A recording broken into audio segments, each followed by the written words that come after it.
काय बोलणार?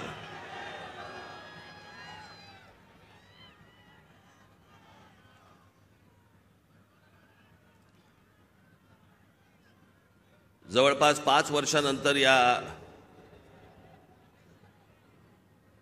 खास करून महाराष्ट्रामध्ये निवडणुका होत आहेत.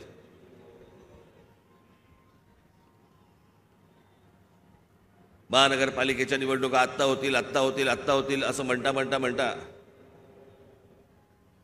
अजूनही होत नाहीयेत.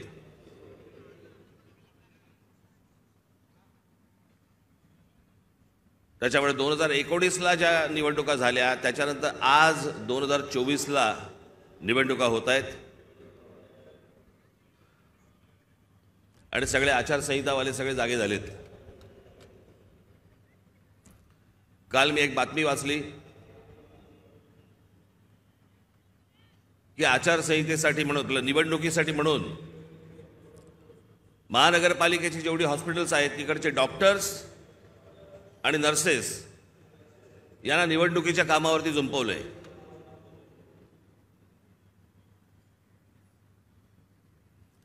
डॉक्टर काय मतदाराच्या नाडी मोजणार काय की नर्सेस काय मतदारांचे डायपर बदलणार? ज्याच्यासाठी म्हणून त्यांची नेमणूक केलेली आहे, ज्या रुग्णांसाठी म्हणून नेमणूक केलेली आहे तिथे ते नसावेत का? आणि निवडणुका होणार आहेत ही गोष्ट जर समजा निवडणूक आयोगाला माहिती असते ना प्रत्येक वेळेला,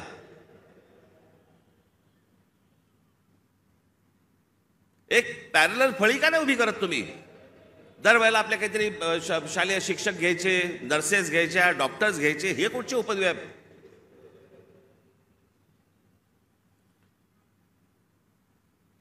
मी आपल्याला आत्ताच सांगतोय, ज्या डॉक्टरांवरती आणि ज्या नर्सेसवरती ही निवडणुकीची जबाबदारी टाकलेली असेल तिथे त्यांनी जाऊ नये.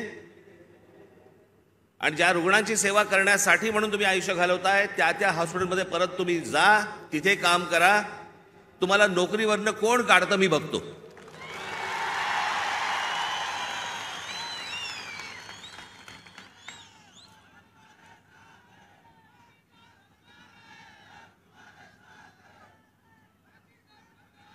आज सगळेजण तुम्ही महाराष्ट्राच्या कानाकोपऱ्यातनं सर्वजण आलात. सर्वप्रथम मी आपल्या सर्वांना गुढीपाडव्याच्या मनपूर्वक शुभेच्छा देतो. आज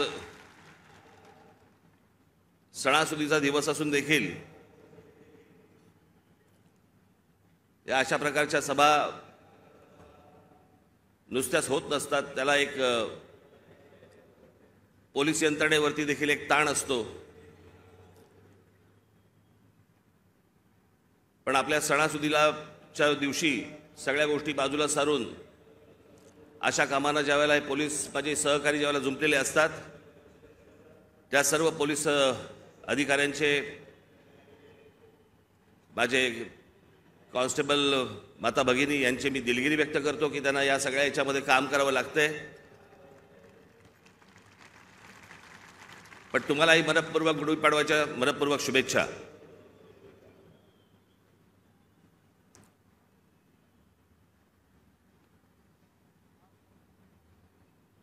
जसे तुम्ही ऐकत होतात तसा मीही ऐकत होतो. जसे तुम्ही वाचत होतात तसा मीही वाचत होतो. त्या अमित शहांच्या भेटीनंतर जे काही चक्र सुरू झाली, बरं हे आमचे बांधव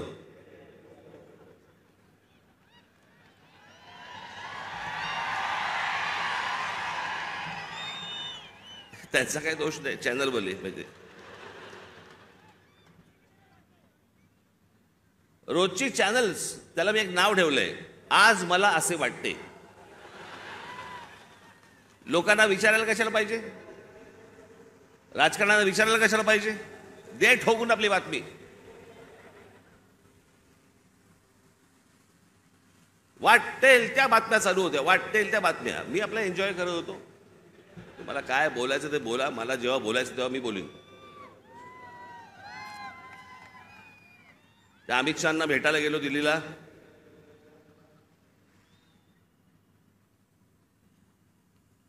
बरं, तिथे अमित शहाना भेटीच्या वेळेला कोण? अमित शहा आणि मी. तुम्हाला कुठून रे कळलं?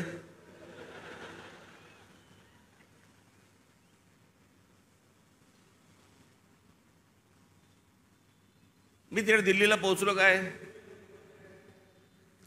राज ठाकरेंना 12 तास थांबायची वेळ आली. अरे गधड्या, दुसऱ्या दिवशीची भेट होती. 12 तास थांबायची कुठून आली? आदल्या दिवशी पोहोचलो तिथं रात्री. त्यात थांबायचा काय विषय आला? पण हे थांबत नाहीत. मला असे वाटते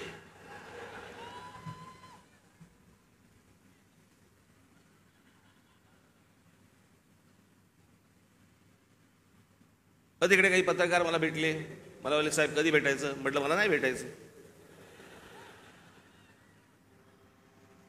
माझ्याकडे आता सांगण्यासारखं काही नसेल, मी काय सांगू? मला सांगा, काय बोलू तू? म्हणून मी नाही म्हटलं. मी भेट झाली, तिकडनं विमानतळावरती आलो. इथून जाताना पण वो देखो जा रहे हैं.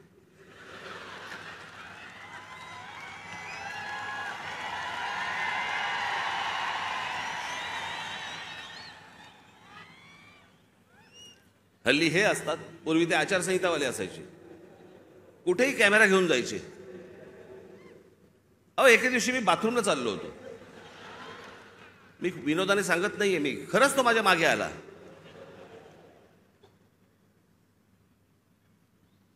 म्हटलं, पुढे काय करायचं ठरवलंयस?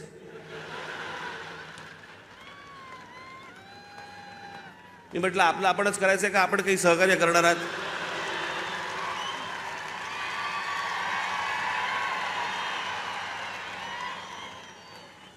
कुठे जरा मोकळीक म्हणून नाही. मी इथे माझ्या इकडे घराच्या बाहेर पत्रकार बिचारे ते बसलेले असतात, त्यांना काही. मी म्हटलं, अरे एखादी गोष्ट ठरली, समजा निवडणुकीच्या संदर्भात ठरली, तर मी येऊन सांगीन ना, की लपून लपून निवडणुका लढीन. कोणाला सांगू नको, मतदारांना कळवू नको मी निवडणूक लढवतोय. म्हटलं, अरे जर समजा काही ठरलं तर पत्रकार परिषद घेईन, भाषण करीन, येऊन सांगीन की बाबा असं असं अशाच्या गोष्टी ठरल्या आहेत. मग त्यांच्या लक्षात आलं की आता अमित शहाच्या भेटीनंतर काय होत नाहीये, पुढे काही मिळत नाही आपल्याला. मग आपण तो एपिसोड कसा पुढे न्यायचा, मला असे वाटतेचा. मग राज ठाकरे शिंदेच्या शिवसेनेचे प्रमुख होणार. अरे मूर्खांनो, मला जर व्हायचं असतं तेव्हाच नसतो झालो.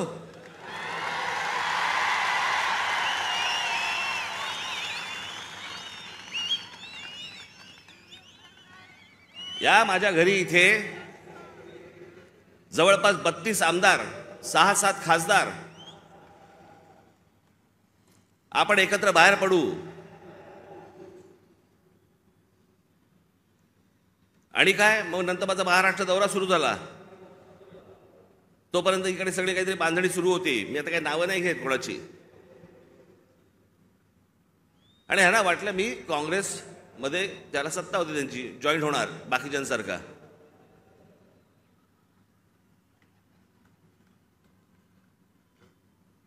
मी त्याला पहिल्यांदाच सांगितलं, म्हटलं मला पक्ष फोडून कुठचीही गोष्ट करायची नाही.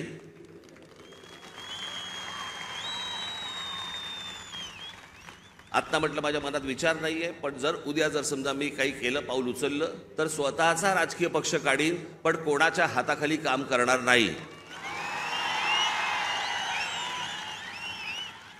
ही गोष्ट मी माझ्या मनाशी मी खुणगाटच बांधलेली होती. सन्माननीय माननीय बाळासाहेब ठाकरे यांच्याशिवाय मी कोणाच्याही हाताखाली काम करणार नाही. तरी त्यातल्या त्या एकाला संधी दिली होती, समजलंच नाही.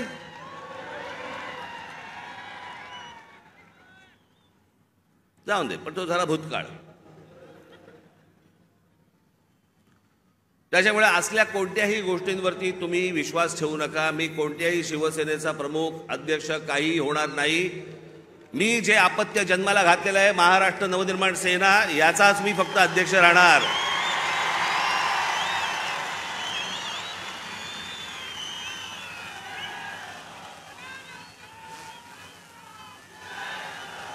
तुमच्या सगळ्यांच्या विश्वासावरती हा जो पक्ष आजपर्यंत उभा केलेला आहे त्याला 18 वर्ष झालेली आहेत.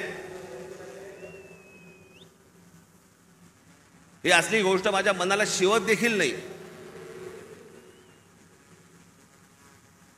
पण काय नाही, मी आपला हसत होतो, कारण त्यांचं काही करू शकत नाही आपण.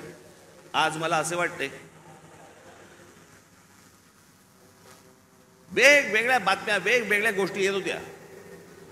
मी खरं तर काही गोष्टी लिहून आणल्या होत्या तेव्हा. मग ते काहीतरी जागा वाटप,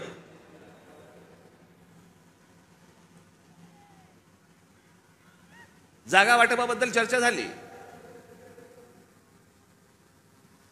पण मी तुम्हाला खरं सांगू ना, मी शेवटचा जागा वाटपाच्या चर्चेला जो बसलो होतो 1995 साली, त्याच्यानंतर मी आजपर्यंत जागा वाटपाच्या चर्चेला मी कधी बसलो नाही. त्याच्यामुळे माझं टेम्परामेंटच नाही. 2 तू घे, 4 मला दे, मग ही नको, ती तू घे, तू ही घे, मग मला इथे सरकव, मग ह्याला इथे. मला ते जमत नाही, माझ्याकडनं होणार नाही, माझ्याकडनं जमणार नाही.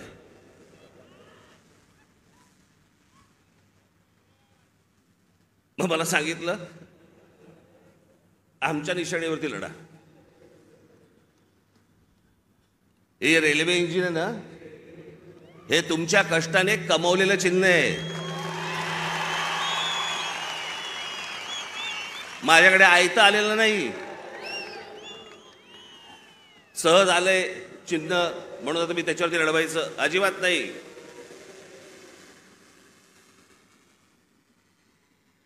चिन्हावरती कॉम्प्रोमाइज होणार नाही.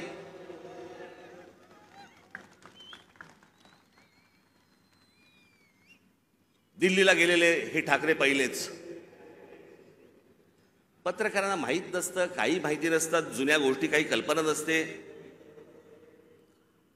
आत्ताच्या काही गोष्टी माहिती असतात त्याच्यावरती आपले बस रेटायचं.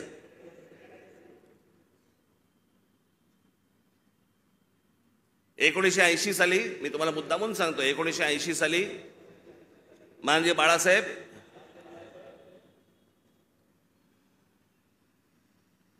हे दिल्लीला इंदिराजींना भेटायला गेले होते, संजय गांधींना भेटायला गेले होते.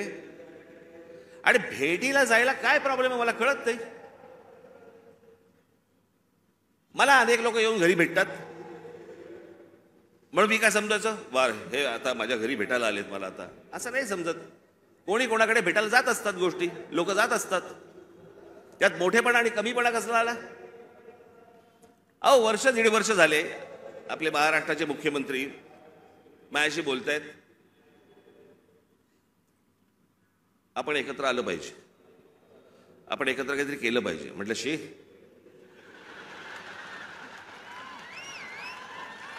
म्हटलं काय केलं पाहिजे?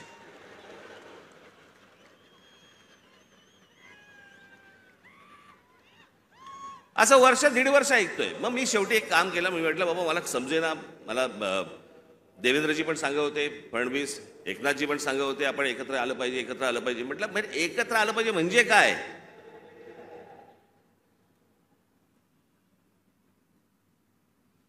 आणि मग त्याच्यात हे सगळे विषय निघाले. मग मी अमित शहांना फोन केला, म्हटलं मला जरा भेटायचं तुम्हाला, हे काय मला चाललंय मला समजत नाहीये, एकदा आपल्याशी बोलून मला काय नक्की ह्यांचं म्हणणं आहे ते मला एकदा कळलं पाहिजे.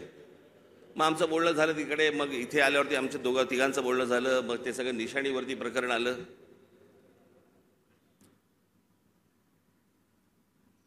मग लगेच सुरू झाले एका भेटीत, एका दौऱ्यात. मग आता त्या लाव रे तो व्हिडिओचं काय होणार? मी तुम्हाला पहिली गोष्ट एक सांगतो, थोडीशी पार्श्वभूमी देतो. माझा जन्म ज्या घरात झाला त्या घरामध्ये शिवसेनेचा जन्म झाला.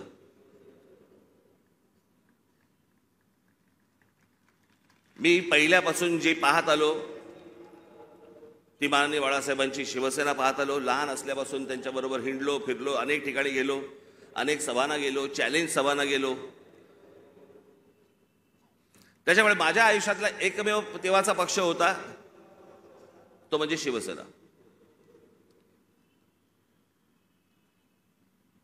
1984 साली थोड्या काही काळासाठी असेल, पण 1988-89च्या आसपास प्रामुख्याने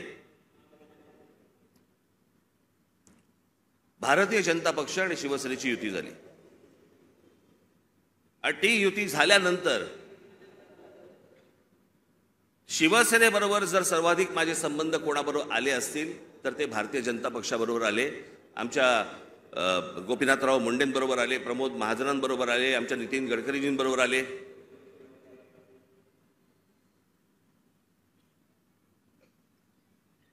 आणि ह्यांच्याबरोबरचे जे माझे संबंध होते हे राजकारणाच्या पलीकडचे पण होते.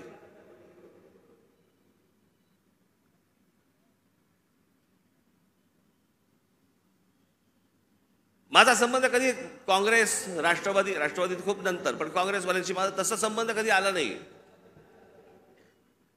भेटी होत्या, म्हणजे पु ल देशपांडेंच्या भाषेत सांगायचं तर काँग्रेसवाल्यांबरोबर भेटी होत्या, पण गाठी पडल्या त्या भाजपवाल्यांबरोबर.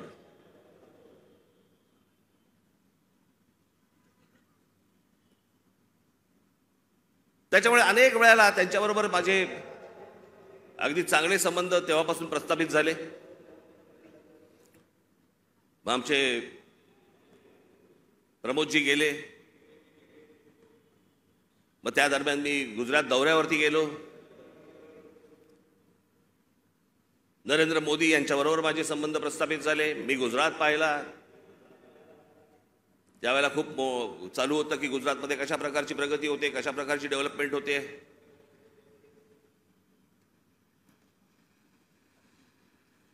आणि ती सगळी प्रगती, सगळी ती डेव्हलपमेंट मी पाहत होतो. मला माहिती होतं. मी त्याच्यानंतर मी जेव्हा मी महाराष्ट्रामध्ये जेव्हा आलो, मला पत्रकारांनी प्रश्न विचारले, कसं वाटलं गुजरात?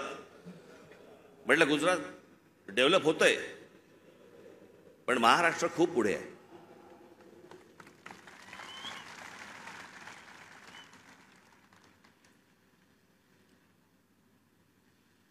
आणि मग त्यावेळेला ते जसे जसे त्यांच्याबरोबरचे संबंध माझे प्रस्थापित व्हायला लागले, एक वेळ आली या देशामध्ये हा राज ठाकरे पहिला माणूस होता ज्यांनी या देशाचे पंतप्रधान नरेंद्र मोदी व्हावेत असं बोलणारा पहिला माणूस मी होतो. त्यांच्याही पक्षातलं कोणी बोललं नव्हतं तोपर्यंत. मला असं तेव्हा वाटलं की बाबा आपला एक स्वतःचा विचार असतो, त्याच्यात माणसं बोलत असतात, माणसं काही गोष्टी सांगत असतात, माणसं स्वप्न दाखवत असतात. स्वप्न सत्यामध्ये उतरावीत अशी प्रत्येकाची अपेक्षा असते, आशा असते. आणि मग ज्या वेळेला 2014ची निवडणूक झाली, 2014च्या निवडणुकीच्या अगोदर मी काही अनेक भाषणं त्यांची ऐकत होतो, आणि 2014ची निवडणूक झाल्यानंतर मला असं वाटलं, अरे मी जे ऐकत होतो ते आता मला या 5 वर्षात दिसत नाहीये. काहीतरी वेगळ्याच गोष्टी दिसत आहेत. नोटबंदी काय दिसते, बुलेट ट्रेन काय दिसते. मी तुम्हाला आजही सांगतो, ज्या गोष्टी मला पटलेल्या नाहीत त्या मला पटलेल्या नाहीत. उद्या कितीही संबंध परत चांगले झाले किंवा नाही झाले तरी ज्या गोष्टी मला चांगल्या वाटल्या स्वागत करणार, ज्या गोष्टी नाही पटल्या विरोध करणार. आणि ज्या माणसावरती सर्वाधिक विश्वास असतो, 30 वर्षानंतर राजीव गांधींची सत्ता आली होती 1984 साली, त्याच्यानंतर 20-30 वर्षानंतर एका माणसाच्या हातात या देशाचं बहुमत आलं. मी विचार करतो या देशाचं काय काय गोष्टी होऊ शकतात, काय काय गोष्टी घडू शकतात.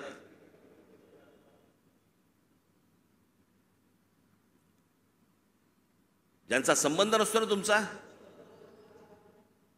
त्यांच्याकडे तुम्ही दुर्लक्ष करता, 2 शिव्या हसडताना दुर्लक्ष करता. पण ज्यांच्यावरती प्रेम असतं, ज्यांच्यावरती विश्वास असतो, त्याला ज्या वेळेला कुठेतरी तडा जातोय असं दिसायला लागलं तर तो जो राग आपला असतो, तो राग, आणि माझा राग तर टोकाचा आहे. मी महाराष्ट्रावरती प्रेम करतो, महाराष्ट्रातल्या मराठी माणसांवरती प्रेम करतो, महाराष्ट्रातल्या मराठी भाषेवरती प्रेम करतो, टोकाचं प्रेम करतो. तसं एखाद्यावरती मी जर विश्वास टाकला तर मी टोकाचं प्रेम करतो. पण मला जर समजा तशी गोष्ट दिसली नाही तर मी टोकाचा त्याला प्रतिकार करतो, टोकाचा विरोध करतो. तो टोकाचा विरोध तो 2019 सालच्या माझ्या त्या लाव रे तो व्हिडिओचं काय त्याला कोणीतरी टॅगलाईन दिली, लाव रे तो व्हिडिओ. पण त्या सगळ्या गोष्टींमध्ये ती गोष्ट तुम्हाला दिसली असेल. होय, टोकाचा विरोध केला मी. पण ज्या ज्या वेळेला त्यांच्याकडनं चांगल्या गोष्टी ज्याला घडल्या, 370 कलम ज्याला रद्द झालं, त्यावेळेला अभिनंदन करणारं पहिलं ट्विट माझं होतं.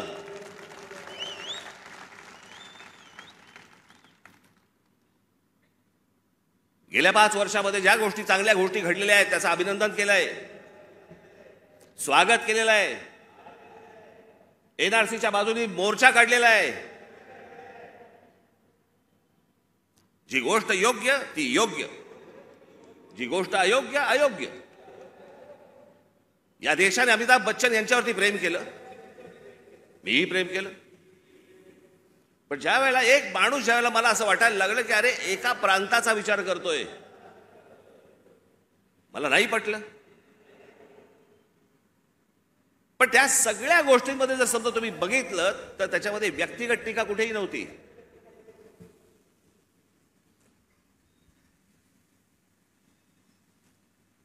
आज उद्धव ठाकरे आणि संजय राऊत ज्या प्रकारची टीका आज नरेंद्र मोदी आणि भारतीय जनता पक्षावरती करतायत तशी माझी टीका नव्हती. मला काही नको होतं. मला मुख्यमंत्री पद मिळालं नाही म्हणून मी विरोध नाही केला. मला भूमिका पटली नाही म्हणून मी विरोध केला.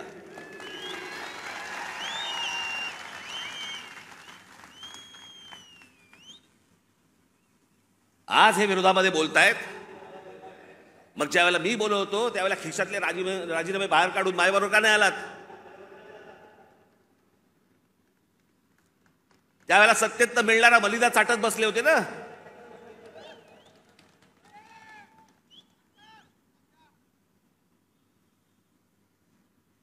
आज ह्यांना या गोष्टी सुचतायत. याचं कारण तुमचा पक्ष फुटला म्हणून, याचं कारण तुम्हाला सत्तेत हाकलवलं म्हणून, तुमच्या स्वार्थासाठी म्हणून या सगळ्या गोष्टी तुम्ही केल्यात. मी त्या गोष्टी नाही केल्या. मला भूमिका नाही पटली म्हणून मी विरोध केला. मला त्याच्या बदल्यात काही हवं होतं म्हणून नाही विरोध केला.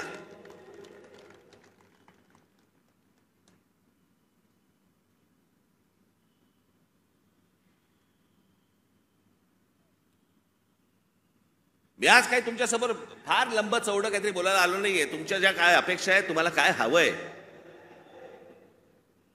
ते सांगण्यासाठी आणि मांडण्यासाठी म्हणून मी तुमच्या समोर आलोय आज.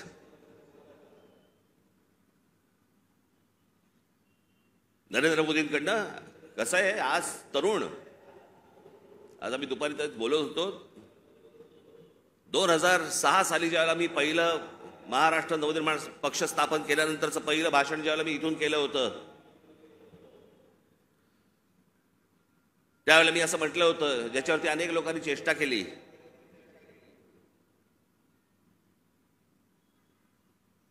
मी म्हटलं होतं की माझ्या महाराष्ट्रामधला शेतकरी हा जीन्स घालून ट्रॅक्टरवरती बसलेला मला शेतकरी मला अपेक्षित आहे, हवा आहे भविष्यात.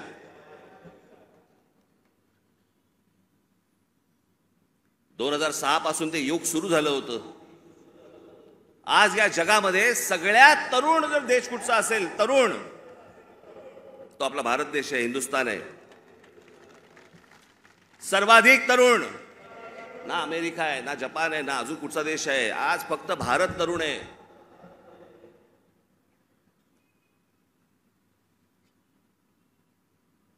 या तरुणांना, या तरुणींना शिक्षणाची गरज आहे, चांगल्या शिक्षणाची गरज आहे, तंत्रज्ञानाची गरज आहे, उत्तम नोकऱ्यांची गरज आहे, उत्तम व्यवसायाची गरज आहे, त्याच्यासाठीच्या मार्गदर्शनाची गरज आहे. त्याच्यासाठी म्हणून राज्य सरकार आणि केंद्र सरकारने आता काम केलं पाहिजे. आम्ही तेच बोलतो. आता जवळपास 18 वर्षातली निघून गेली, उरली फक्त 10 वर्ष. 10 वर्षानंतर हा देश पुन्हा वयस्कर व्हायला लागणार. तरुणांची संख्या कमी होणं माझी नरेंद्र मोदी यांच्याकडनं आज अपेक्षा आहे की बाकी सगळं सोडा, या तरुणांकडे, या भारतातल्या तरुणांकडे पहिल्यांदा लक्ष द्या.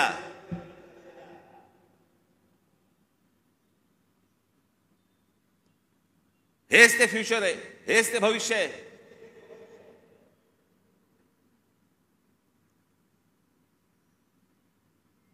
दुपारी बोलताना आमचा तोच विषय तोच होता की बाबा हे बघ, हा काळ कधी होता. प्रत्येक देशाचा एक काळ येतो.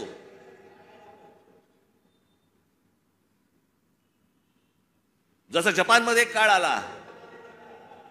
जपानमध्ये ज्यावेळेला काळ आला त्यावेळेला तिकडे त्या अनेक कंपन्या उभ्या राहिल्या. सोनी पासून होंडा पासून काय काय अनेक गोष्टी सगळ्या उभ्या राहिल्या.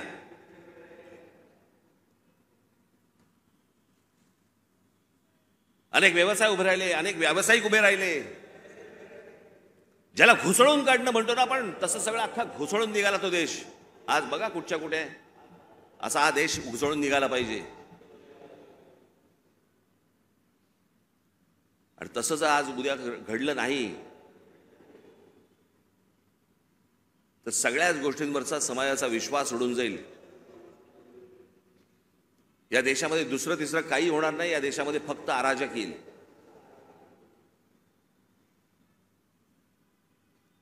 जर नोकऱ्या उपलब्ध झाल्या नाहीत, जर व्यवसाय उपलब्ध झाले नाहीत,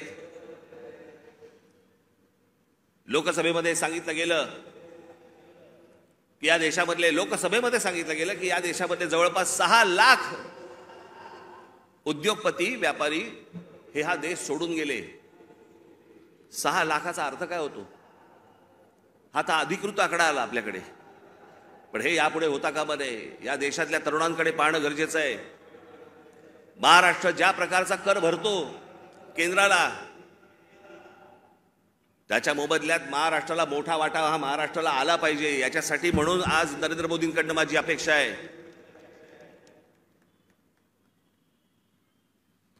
अनेक गोष्टींची अपेक्षा आहेत. पुढचं काय 5 वर्षात काय घडतंय, ही निवडणूक, येणारी लोकसभेची निवडणूक या देशाचं भविष्य ठरवणार आहे. की आपण खड्ड्यात जाणार आहोत का आपण वरती जाणार आहोत. उद्या अनेक निवडणुका येतील, पुढे विधानसभेच्या निवडणुका येतील. आज हाणामाऱ्या चालू आहेत. पुढच्या विधानसभेच्या निवडणुकीत तर काय होईल? कोथळे बाहेर काढतील.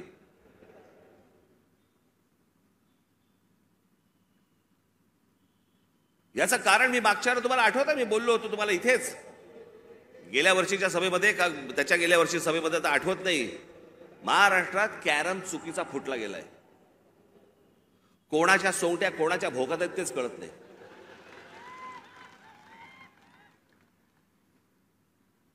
माणूस राजकारणातला आला की विचारावर लागतं कोणत्या पक्षात. मध्यंतरी मी आपल्या पुण्याला गेलो होतो नाट्य संमेलनाला. तिकडे 5 जण मला भेटायला आले, नगरसेवक होते राष्ट्रवादीचे. मला बोलले नमस्कार साहेब. म्हटलं नमस्कार, आम्ही राष्ट्रवादीचे नगरसेवक. म्हटलं कोणाचे? त्यातले 3 बोलले आम्ही दादाचे, 2 बोलले आम्ही शरद पवारांचे. अशी सगळी परिस्थिती या महाराष्ट्राची झालेली आहे. या महाराष्ट्रातनं पुढे जाताना आपल्याला मार्ग शोधायचा आहे, आपल्याला मार्ग काढायचा आहे. माझ्या महाराष्ट्र सैनिकांवरती विश्वास आहे. आपण योग्य मार्ग आपण या महाराष्ट्राला दाखवू, निश्चित दाखवू. पण माझी महाराष्ट्राकडनं देखील अपेक्षा आहे, माझी महाराष्ट्राला देखील अपेक्षा आहे, माझ्या महाराष्ट्रातल्या मतदारांना देखील अपेक्षा आहे, माझी अपेक्षा आहे त्यांच्याकडनं. कृपा करून व्यभिचाराला राजमान्यता देऊ नका. ज्या प्रकारचं राजकारण या महाराष्ट्रामध्ये सुरू आहे याला राजमान्यता जर समजा पुढे मिळत गेली, पुढचे दिवस भीषण आहेत.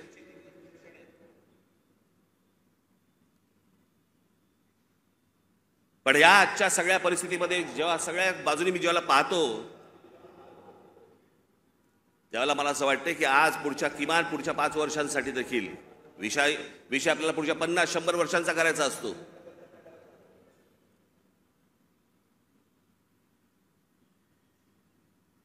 पण इथे ज्यावेळेला मी बसलो होतो, ज्यावेळेला देवेंद्र फडणवीस आणि मुख्यमंत्र्यांबरोबर, त्याच्यानंतर माझं आणि देवेंद्र फडणवीसांचं बोलणं झालं आणि मी म्हटलं की मला नको ते, म्हटलं तर मला त्या वाटाघाटी मला पाडू नका याच्यामध्ये.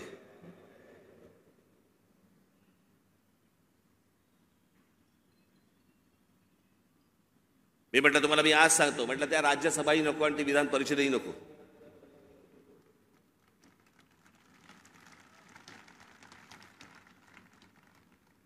पण या देशाला चांगल्या खंबीर नेतृत्वाची गरज आहे, ज्याच्याकडनं माझ्या अपेक्षा आहेत त्याही पूर्ण झाल्या नाहीत तर राज ठाकरेचं तोंड आहेच. पण या पुढच्या काही भवितव्यासाठी म्हणून खंबीर नेतृत्वाची गरज असताना म्हणून मी त्यांना सांगितलं मला काही अपेक्षा नाही आहेत. महाराष्ट्र नवनिर्माण सेना, भारतीय जनता पक्ष, शिवसेना आणि एनसीपी, परंतु फक्त नरेंद्र मोदींसाठी बिनशर्त पाठिंबा देत आहे हे मी आज आपल्या समोर सगळ्यांसमोर जाहीर करतो. आणि माझ्या गावागावातनं सगळ्या महाराष्ट्रामधनं आलेल्या माझ्या सर्व महाराष्ट्र सैनिकांना मला फक्त एकच सांगायचं आहे, विधानसभेच्या तयारीला लागा, जोरात विधानसभेच्या तयारीला लागा. पुढच्या गोष्टी पुढे आपण कसलाही विचार न करता आत्ता बांधणीचा विचार केला पाहिजे आपण. आणि त्याच्यासाठी म्हणून मी तुम्हाला महाराष्ट्रभर सगळ्या ठिकाणी भेटण्यासाठी लवकरच आपल्यासमोर येत आहे. आज जे काही मला मांडायचं होतं हे आपल्यासमोर आज मांडलेलं आहे. उद्या अजून जर समजा समोरच्यांची पकपक झाली तर अजून माझी दारं खिडक्या उघड्या करायला तोंडाच्या मी मोकळा आहे. आपण निश्चिंत राहा.